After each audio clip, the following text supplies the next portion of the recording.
والصلاة والسلام على افضل خلق اللہ وعلى آلہ وصحابہ اجمعین۔ سرور عالم شفیع اعظم رحمت عالم صلی اللہ تعالی علیہ وآلہ وسلم کے دربار انور میں ہم سب ہدیہ صلاۃ والسلام پیش کریں۔ الصلاۃ والسلام علیکہ یا سیدی یا رسول اللہ وعلی آلک وصحابک یا سیدی یا حبیب اللہ۔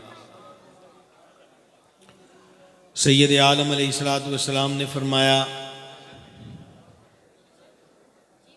دین کا علم حاصل کرنا افضل من العبادہ، عبادت کرنے سے افضل ہے۔ عرض کی گئی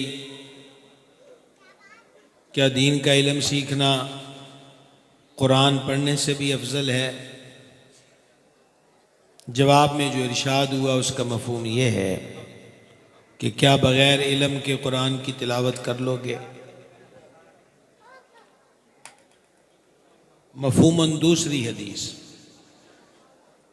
حضور سرور عالم صلی اللہ تعالی علیہ وآلہ وسلم نے ارشاد فرمایا، جب دین کا علم سیکھنے والا اپنے گھر سے نکلتا ہے، اللہ کے فرشتے اس کے کام سے خوش ہو کر اس کے پاؤں کے نیچے اپنے پروں کو بچھا دیتے ہیں۔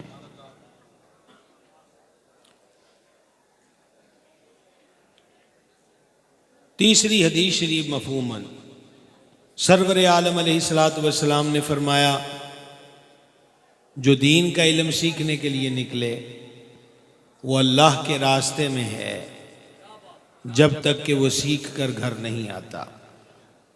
چار یاروں کی نسبت سے چوتھی حدیث پاک مفہوماً، سرور عالم علیہ السلام نے فرمایا، جو دین کا علم سیکھنے کے راستے پر چلتا ہے اللہ اس کے لیے جنت کا راستہ آسان کر دیتا ہے۔ پانچ تن پاک کی نسبت سے پانچویں حدیث پاک مفہوماً، حضور جان نور علیہ السلام نے ارشاد فرمایا، جو بندہ دین کا علم سیکھنے میں مصروف ہوتا ہے تکفل اللہ لہ برزقہ، اس کے رزق کا ضامن اور کفیل خود پاک پروردگار ہے۔ کوئی باتوں کی سمجھ آئی ہے جی؟ میں نے آپ کو مفہوماً 5 حدیثیں مفہوماً سنائی ہیں، کوئی سمجھ آئی یہ بات کی؟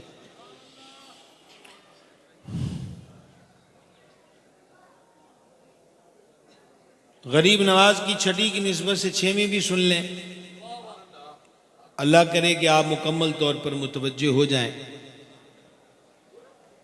جان عالم علیہ السلام نے فرمایا، او کما قال، کہ جب دین کا علم سیکھنے والا اپنے گھر سے نکلتا ہے تو سوراخوں میں چونٹیاں، ندیوں میں مچھلیاں اور آسمان پر رہنے والے فرشتے اس دین کے طالب علم کے لیے دعا کرتے ہیں۔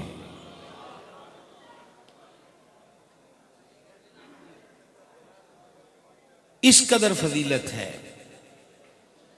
اور 7ویں حدیث پاک بھی سن لیں، کریم نے فرمایا، العالم والمتعلم شریکان فی الخیر، دین کا علم سیکھنے والا، دین کا علم سکھانے والا خیر میں شریک ہوتے ہیں۔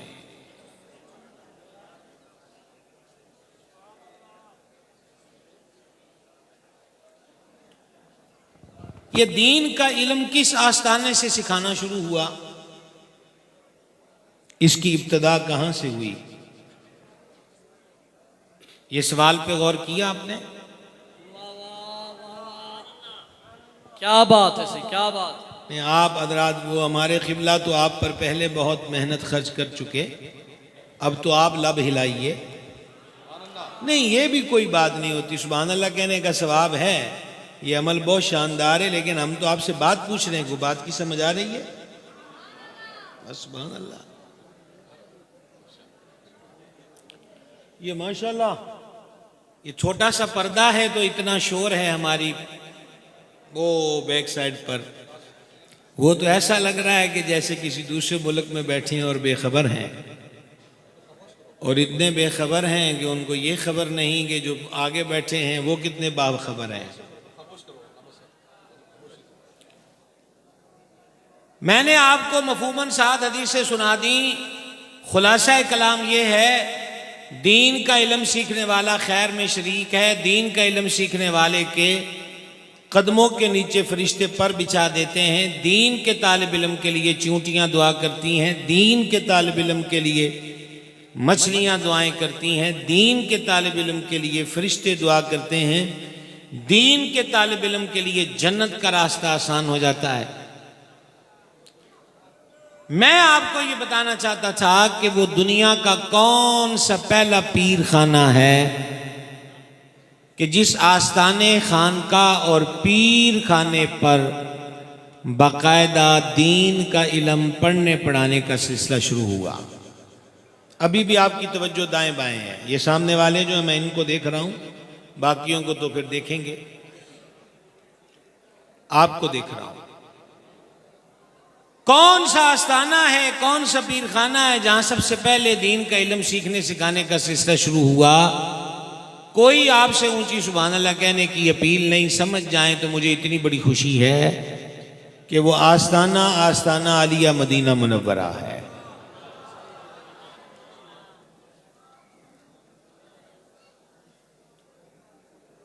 اور اس آستانہ عالیہ پر جو اکیڈمی تھی، جو مدرسہ تھا، اسے صفا اکیڈمی کہیے یا جامعہ صفا کہیے. صفا چبوترے کو کہتے ہیں، تھڑے کو کہتے ہیں. جیسے یہ اسٹیج ہے، یہ اس سطح سے اونچا ہے. میرے آقا علیہ الصلوۃ والسلام نے دین کے طالب علموں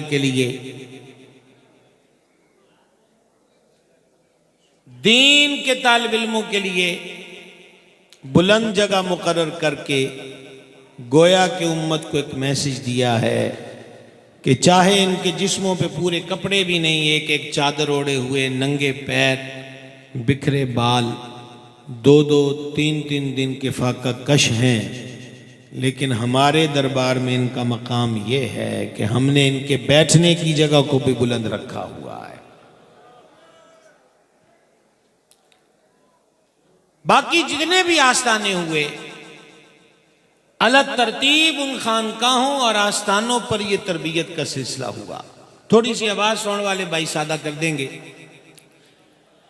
آخری نشست ہے، 3 روزہ بارو شریف کریم کا عرس مبارک ہے، پھر آپ نے گھروں کو جانا ہے. یہ چند باتیں آپ کی خدمت میں پیش کر رہا ہوں. مہربانی کر کے اسے بھی تبرک کا حصہ جان کر لے جائیے گا. بڑی مہربانی جی، آواز بہتر کر دی آپ نے، جزاک اللہ خیر. خانقاہوں پر یہی سلسلہ جاری رہا. نمبر 1 دین کا علم. امام سخاوی مقاصد حسنہ میں بطور روایت اس کو کوڈ کیا. اللہ تعالیٰ کسی جاہل کو اپنا دوست نہیں بناتا. سلطان باؤ فرماتے علم و باز کرے فقیری، کافر مرے دیوانہ ہو. صوفیہ اولیاء فرماتے ہیں کہ جاہل شیطان کا مسخرہ ہوتا ہے.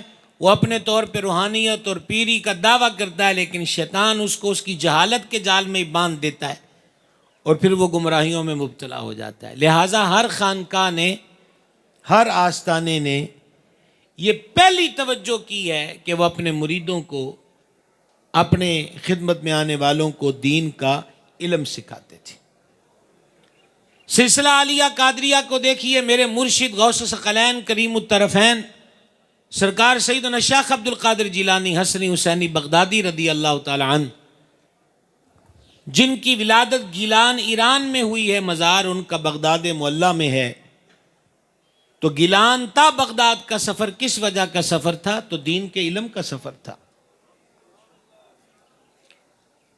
اور یہ جو آج ماشاءاللہ حسین دولے تیار ہوئے اس خانقاہ سے، جو دستار مبارک بزرگوں کے ہاتھ سے اپنے سروں پہ سجوائیں گے، میں اسپیشلی ان کے لیے یہ بات کہنا چاہتا ہوں، آپ کو خلافت بھی مل جائے تو پیر بن کے مطلب پیر کا کام حجرے میں بیٹھنا نہیں ہے. پیروں کے پیر دستگیر روشن ضمیر غوث اعظم محبوب سبحانی رضی اللہ تعالی عنہ اپنے مدرسے میں 13 پیریڈ 13 اسباق خود پڑھاتے تھے. یہ کوئی معمولی سی بات نہیں ہے. اور ایسا نہیں ہے کہ دن کو اسباق پڑھانے کے بعد ساری رات آرام کرنا ہے. پھر 15 سال محبوب سبحانی نے یوں گزارے کہ روزانہ 2 نفلوں میں پورا قرآن پڑھا ہے. سبحان اللہ تو آپ 3 دن سے کہہ رہے ہیں اور بہت کہہ چکے ہیں، اور بہت ہی کہہ چکے ہیں، اور آپ کے یہ دبے دبے لہجے سے پتہ چل رہا ہے کہ بہت ہی کہہ چکے ہیں۔ بقیہ خانقاہوں کو دیکھیے، ہمارے یہ تصور ہے کہ خاندان چشت اہل بہشت نے لوگوں کو کسی ڈھال جھانجھ ڈھول کے تحت اکٹھا کیا ہے، لیکن آپ خواجہ خواجگاہ معین الحق والدین سرکار معین الدین حسن چشتی اجمیری رضی اللہ تعالیٰ کی سیرت کا مستند کتب سے مطالعہ کریں تو غریب نواز مدینہ شریف سے معین الدین کا لقب پا کر لاہور آئے اور گنج بخش فیض عالم کے قدموں میں کچھ دیر بیٹھے، اور پھر یہاں سے وہ اجمیر معلیٰ میں پہنچے ہیں جو ہندوؤں کی فوجی چھاونیوں میں کے مراکز میں سے ایک بہت بڑا مرکز تھا۔ اس وقت غریب نواز جب اس خطے کے اندر دین کا پیغام لے کر آئے ہیں تو چند خادموں کے ہمراہ جو ان کے پاس روحانی ہتھیار تھا، پتہ نہیں کون سن کے حیران ہوگا کون نہ ہوگا، ہم تو اور کرامتوں کے چکر میں غریب نواز کے ساتھ ان کے قافلے میں ایک ہتھیار تھا روحانی، اور وہ تھا قرآن پاک۔ خواجہ صاحب نے لازم قرار دیا کہ ہمارے جتنے مرید ہیں اور جتنے خلفاء ہیں وہ قرآن پاک کی تعلیم حاصل کریں۔ بعض حضرات نے لکھا کہ حضور قطب الحق والدین نے اس وقت حفظ قرآن کی تکمیل فرمائی جب ان کی ریش مبارک میں سفید بال آ گئے۔ اس سے آپ اندازہ کر سکتے ہیں کہ پیر خانوں پر سکھایا کیا جاتا تھا۔ بابا فرید کے دربار پہ گئے ہو کبھی؟ گئے ہو کبھی؟ نہیں، اب تو یہ ہاتھ پیسے دینے کے لیے نہیں اٹھانا، اب تو آپ دربار پہ گئے کہ نہیں یہ آپ سے پوچھے۔ کبھی گئے ہو بابا صاحب کی شکر کھائیے کبھی؟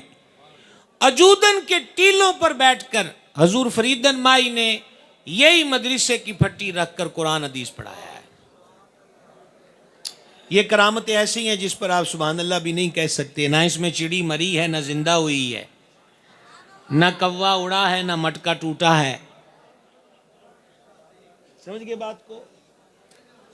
اور کیا لطف کا مقام تھا کہ جب فریدن مائی تدریس کی مسرت پر بیٹھ کر پڑھا رہے ہوں اور سامنے شاگردوں میں نظام الدین اولیاء ہو، جب نجیب الدین متوکل ہوں، علاء الدین علی احمد صابر کلیری ہوں، تو میں ایک تصور آپ کی خدمت میں پیش کرنا چاہتا ہوں۔ آپ ایک خانقاہ سے وابستہ ہیں، خانقاہ بارو شریف کا کام کہ جہاں آج بھی آنے کے لیے بہت زیادہ شاندار روٹ اور سڑک نہیں ہے۔ جب ہم آج بھی انٹر ہوئے ہیں مین سڑک سے تو میں اعظم شاہ صاحب کی بلا سے یہ گزارش کر رہا تھا کہ 2025 میں روٹ کا یہ عالم ہے، تو جب پیر بارو کریم نے یہاں چراغ محبت روشن کر کے بیٹھے ہوں گے تو ارد گرد کے اندھیروں اور راستوں کے پیچ و خم کی کیفیت کیا ہوگی۔ لیکن اصل بات یہ ہے کہ شمع جہاں جل جائے پھر اسے روٹ سے غرض نہیں ہوتی، پروانے خود بخود آ جایا کرتے ہیں۔ ہم نے آپ کے تذکرے میں پڑھا کہ لوگ درختوں کے ساتھ اعتقاد رکھتے تھے، بری بری رسمیں، برے برے نظریے۔ تو جس طرح آستانہ عالیہ مدینہ شریف سے دین کے علم، ظاہر و باطن کی اصلاح کا سسٹم اور نظام چلا ہے، بارو شریف کی خانقاہ اس فیض کرم کا ایک سلسلہ ہے، اور اس سلسلے کا رنگ و نور آپ 3 دن سے دیکھ رہے ہیں، اور آج دعا کا سلسلہ ہے۔ لہٰذا میری آپ سے ریکویسٹ ہے، اپنے ذہنوں سے صرف لمبے بال، مخصوص گیٹ اپ، رنگ برنگا چوگا، ہاتھ پاؤں میں لوہے کی انگوٹھیاں یا کڑے، فقیری، درویشی، طریقت اور پیری کے لیے اس گیٹ اپ کو اپنے ذہن میں مت بسائیے۔ فقیری اور درویشی مصطفیٰ جان رحمت علیہ السلام کی سنت اور اتباع اور حضور کے حکم کی پیروی کا نام ہے۔ بات کی سمجھ آ رہی ہے؟ آپ سے زیادہ آواز ہمارے جو پشت پناہ ہیں۔ اچھا، اوہو سبحان اللہ، اور یہ ان سے زیادہ وجد میں آ جائیں سبحان اللہ میں۔ آواز پہنچ رہی ہے آپ کو؟ ہماری آواز پہنچ رہی ہے آپ کو؟ ایک قدم آگے بڑھیے. پیر خانے کے ساتھ وابستگی. ہم ایسی خانقاہوں پر یہ بات کر سکتے ہیں. ہم وہ نہیں ہیں کہ جہاں بیٹھے ہر ایک کو پیر طریقت اور رہبر شریعت کہیں. لیکن اللہ کا شکر ہے صاحبزادگان والا شان یہاں پر رونق افروز ہیں. یہ خود مدرسین ہیں، اساتذہ ہیں، علماء کے استاد ہیں، اور یہی فیض ہے حضرت بارو کریم کے اس سلسلہ مبارک کا کہ وہ چراغ بجھا نہیں ہے. وہ چراغ سے چراغ جل رہے ہیں، اور آج نئے چراغ مارکیٹ میں ظلمتوں کو دور کرنے کے لیے اس خانقاہ سے مزید فیض پاک کے رخصت ہو رہے ہیں. میں ایز اے مرید کے ابھی حضرت قبلہ، یہ تو ماشاءاللہ ان کا بڑا پن ہے اور یہ ان کا درد دل بھی ہے، وگرنہ میرے جیسے بندے کے ذمے یہ کام لگایا جائے تو ہم تو آپ کے سامنے ایک منٹ نہیں کھڑے ہو سکتے. اللہ تعالیٰ آپ کے اس درد کو، آپ کے اس محبت کو اور آپ حضرات کی اس دینی معاملت کو قبول کرے. میں مرید ہونے کے اعتبار سے آپ کو ایک شوق دلانا چاہتا ہوں. اگر آپ ہمارے ہم آہنگ ہو جائیں تو بڑی بات ہے توجہ آپ کی؟ توجہ نہیں ہے؟ ابھی میں آپ کو دیکھ رہا ہوں.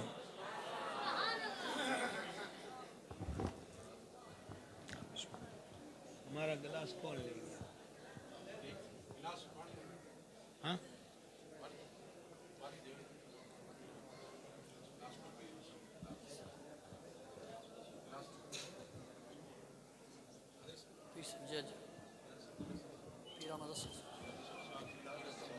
ماشاءاللہ.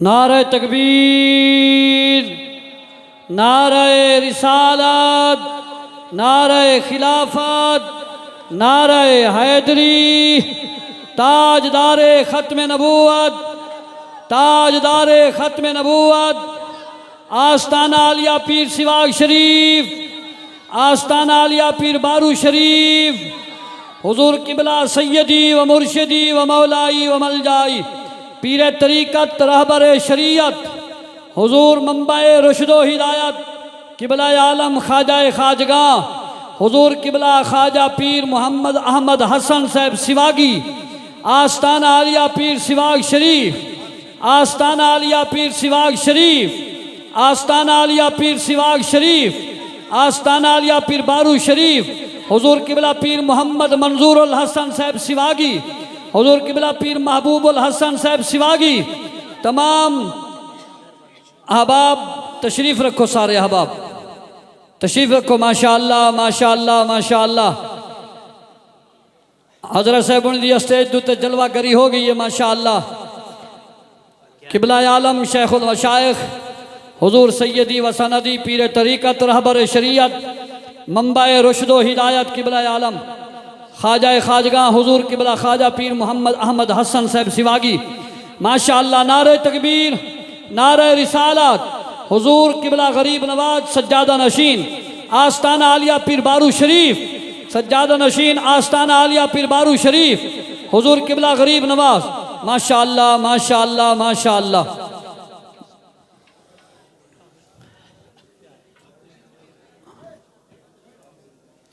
سارے احباب تشریف رکھو بھائی، تمام احباب تشریف رکھو یار. جی تشریف رکھیے، مزید برکت ہو گئی. سواگ شریف سے رنگ و نور میں اور اضافہ ہوا. حضرت خواجہ صاحب رونق افروز ہوئے.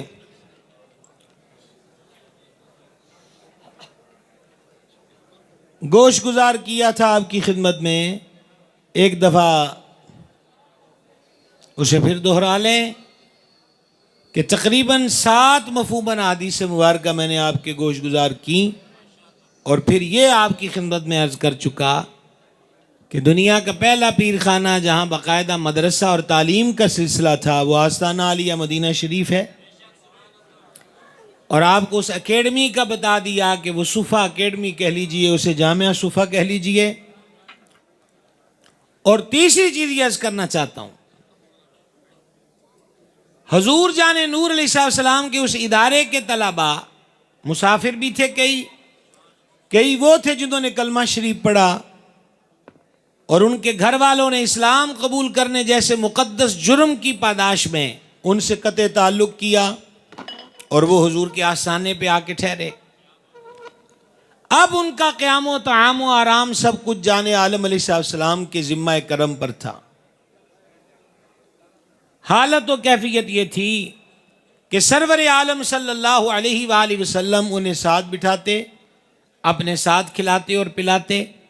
جو تحفہ حضور کی ذات پاک کی جناب میں پیش کیا جاتا، اس تحفے کے اکثر شراکت کار اصحاب صفہ ہوا کرتے تھے۔ پھر ایسا بھی ہوا کہ وہاں پر رسی باندھ دی گئی، کھجوروں کے باغ تھے، لوگ کھجوروں کے گچھے توڑ کے لٹکا دیتے، ایک چھڑی ایک سوٹی ہوتی تھی وہاں پر، جس صاحب کو بھوک لگتی وہ چھڑی مارتے اس گچھے پر، کھجوریں گرتی اور کھا کر بھوک مٹائی جاتی۔ اس مدرسے کے طلباء کا جو لنگر تھا، اس لنگر میں کم و بیش 2 سے 3 دن کا جو ناغا ہے کھانے کا والا، کھانے سے ناغا فقہ، وہ اس مدرسے کے مینیو کا ایک مین حصہ تھا۔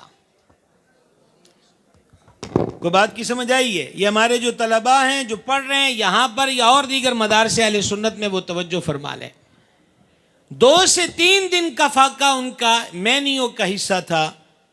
سیدنا ابو ہریرہ رضی اللہ تعالیٰ عنہ بیان کرتے ہیں کہ کبھی اتنی شدت کی بھوک لگتی کہ بے ہوش ہو کے ہم زمین پہ آ جاتے، اور کبھی اپنے پیٹ کو زمین پہ ملتے۔ اور یہ جب آپ کتب حدیث میں نماز کے اندر ستر عورت کے مسائل دیکھتے ہیں تو اس کے اندر جن صحابہ کے بارے میں یہ حدیث آتی ہیں کہ ان کے وجود پہ چادر ہوتی تھی اور وہ رکوع و سجود میں جاتے چادر پکڑے ہوئے رہتے تھے، یہ اصحاب صفہ تھے کہ جن کے پاس لباس اس قدر مختصر تھا، لیکن دین کے علم کی طلب ان کے من میں اس قدر موجزن تھی کہ وہ اس حالت میں بھی درِ جانا پہ رہے، سیکھتے رہے، بھوک کا بھی مقابلہ کیا، پیاس کا بھی مقابلہ کیا، اور نتیجہ یہ ہے کہ صدیوں بعد بارو شریف کی خانقاہ پر بھی حضور کے ان طالب علموں کا ذکر آج بھی ہو رہا ہے۔ واہ واہ، سبحان اللہ، کیا بات۔ ایک میسج جو ہمارے شیخ کریم حضور سیدی و سندی بدر طریقت پیر محمد عبدالرشید قادری، پھر ان کو ان کے مرشد قطب زبن محدث اعظم سیدی ابو الفضل محمد سردار احمد محدث اعظم پاکستان، پھر چلتے چلتے ہمارے اکابرین کا ایک جیسا میسج رہا ہے۔ سیدنا ابو ہریرہ کا یہ واقعہ ہمارے جلسوں اور تقریروں کی زینت ہوتا ہے۔ خوب ہماری تقریروں پہ نعرے بھی لگتے ہیں، نوٹ بھی برستے ہیں، لیکن شاید ہم اس کے پس منظر کی طرف توجہ نہیں کرتے، جسے بیک گراؤنڈ کہتے ہیں۔ وہی واقعہ کہ حضرت ابو ہریرہ رضی اللہ تعالیٰ عنہ کو دودھ کا پیالہ دیا اور فرما سب کو پلاؤ، اور سب نے پیا، لیکن اس میں سے کچھ بھی کم نہ ہوا، اور اس پر 2-4 نعرے لگے اور بات ختم۔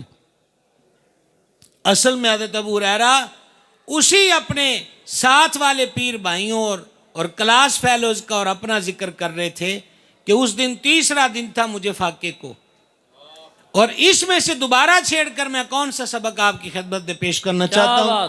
خصوصاً یہ حضرات جن کے سروں پہ دستار سجنی ہے، ان کی خدمت میں عرض کروں گا، وہ یہ ہے کہ آپ فرماتے ہیں ہم نے 2-3 دن کے فاقے تو برداشت کیے، لیکن کبھی کسی سے کھانے کو مانگا کچھ نہیں۔ زندہ باد۔ ہمارے دینی طلباء کی اہم ترین ذمہ داری ہے کہ وہ پڑھنے کے بعد فارغ نہ بیٹھیں، اس سلسلے کو لے کر آگے بڑھیں، جو سیکھا اس کو سکھاؤ۔ مولا مرتضیٰ شیر خدا مشکل کشا کرم اللہ تعالی وجہ الکریم کی ذات اقدس نے ایک سوال کے جواب میں فرمایا تھا مال افضل ہے کہ علم، تو فرما علم۔ انہوں نے کہا وہ کیسے؟ فرما مال زیادہ خرچ کرو تو مال گھٹتا ہے، علم کو زیادہ خرچ کرو تو علم بڑھتا ہے۔ لہذا آپ جائیں اور وی آئی پی موومنٹ کے تقاضے نہ کیے جائیں۔ میرے آقا علیہ السلام میلوں میں بھی خود تشریف لے گئے، طائف میں بھی خود تشریف لے گئے، جہاں بھی کچھ 4-5 بندے اکٹھے ہوتے تھے ان کو دعوت بھی کریم خود دیتے تھے۔ ہم اس روش، اس طریقے اور اس سنت کی پیروی کریں۔ ہمیں وی آئی پی موومنٹ کی ضرورت نہیں ہے کہ ہم خود اپنے لیے القابات اور مقام طے کر لیں. لو جی یہ میرے شایان شان نہیں ہے، میں کیا ہوں اور میری شان کیا ہے؟ کچھ بھی نہیں. تیرے نام کی بدولت مجھے جانتی ہے دنیا. یہ تصور، یہ خیال ذہن و قلب میں لے کر آگے بڑھیں، پیغام دیں، اور اپنے اندر ایک درد ہو. صوفیاء کی دنیا میں ایک بہت بڑا نام ہوا ہے حضرت ذوالنون رحمہ اللہ کا، اور اسی طرح ایک نام ہے حضرت شبلی رحمہ اللہ کا. توجہ ہے جی آپ حضرات کی؟ سن رہے ہیں؟ حضرت شبلی بیمار ہو گئے، بادشاہ بھی ان کا مرید و عقیدت مند تھا، تو بادشاہ نے اپنا خاص معالج جو عیسائی تھا وہ حضرت کے علاج پہ لگا دیا. اس معالج نے، اس طبیب نے اپنے تمام تر نسخے حضرت پر آزمائے، لیکن ذرہ برابر بھی فاقہ نہ ہوا، کوئی مرض دور نہ ہوا. اب اس کرسچین معالج کو، اسپیشل ڈاکٹر کو اپنی جاب خطرے میں دکھی کہ بادشاہ تو مجھے نکال دے گا کہ تجھ سے تو ہمارے حضرت ٹھیک نہیں ہوئے، تو تیرے پلے کیا ہے؟ تو وہ لاسٹ ڈے حضرت کے پاس بیٹھا شفا خانے میں، ہسپتال میں، اور سر پہ ہاتھ رکھ کے کہا کہ میں تے طب چ جنیاں دوائیاں بوٹیاں بھی آئی ہیں توڑے تے استعمال کر لئیاں، جے ان کوئی نسخہ ہوئے نا کہ جے اے لکھیا ہوئے کہ انسانی وجود دا گوشت دا ٹکڑا کٹ کے تے انہوں دوائی چ پانا ہے، تے میں اپنے جسم دا حصہ کٹ کے وہ دوائی چ پا کے تانوں کھوا دیاں کہ تسی ٹھیک ہو جاؤ، پر میں ویخ دا کچھ نہیں. تو حضرت شبلی مسکرانے لگے لیٹے لیٹے، اور اب ہم آپ کے لب پہ بھی مسکراہٹ دیکھنا چاہتے ہیں. اگر آپ چندہ پیش کر کے زیادہ پریشان نہیں ہیں تو تھوڑی تھوڑی مسکان دیکھنا چاہتے ہیں، اگلا عزم نو دیکھنا چاہتے ہیں، اور وہ یہ ہے کہ حضرت نے مسکرا کے کہا کہ تو جو بوٹیاں کٹ کے کھوانیاں نے اسی تے اے دے نالوں بھی کٹ چ ٹھیک ہو جانا ہے. اس نے کہا حضرت کیسے ٹھیک ہوں گے؟ اب وہ بات ہے جو میرے لیے بھی ضروری ہے، وہ اس خانقاہ سے وابستہ حضرات ہوں یا دیگر مشربوں سے جڑے ہوئے لوگ ہوں، وہ مختلف مساجد و مدارس سے جڑے ہوئے اہل سنت کے افراد ہوں. یہ ویلے بیٹھنے کا دور نہیں، یہ دین کا کام کرنے کا دور ہے. فارغ مت بیٹھیں. اب یہ وقت بھی ایسا ہو چکا ہے کہ ہم بے وقت کی راگنی چھیڑنا نہیں چاہتے. کیا بات ہے، کیا بات ہے. تو یہ بارو شریف ہمارا مرکز محبت ہے. اللہ سلامت رکھے حضرت بدر طریقت حضرت خواجہ پیر محمد حسن باروی دامہ اقبالہ کو و دیگر صاحبزادگان والا مرتبت کو. لیکن ابھی ایک بات باقی ہے، اور وہ بہت ضروری باقی ہے. مرید ہونے کے اعتبار سے آپ بختور ہیں کہ آپ کو وہ خانقاہ ملی ہے کہ جہاں عقیدہ بھی کھرا ہے، اور جہاں عمل کی ترغیب بھی بہتر ہے، اور جہاں ہر مرید کے بچے بچیوں کے لیے قرآن و حدیث کی تعلیم کا سامان اور سہولت بھی موجود ہے. ہور تانو کی چاہیے؟ وہ شاعر نے کہا تھا کہ جسے ہم چاہیں اسے اور کیا چاہیے.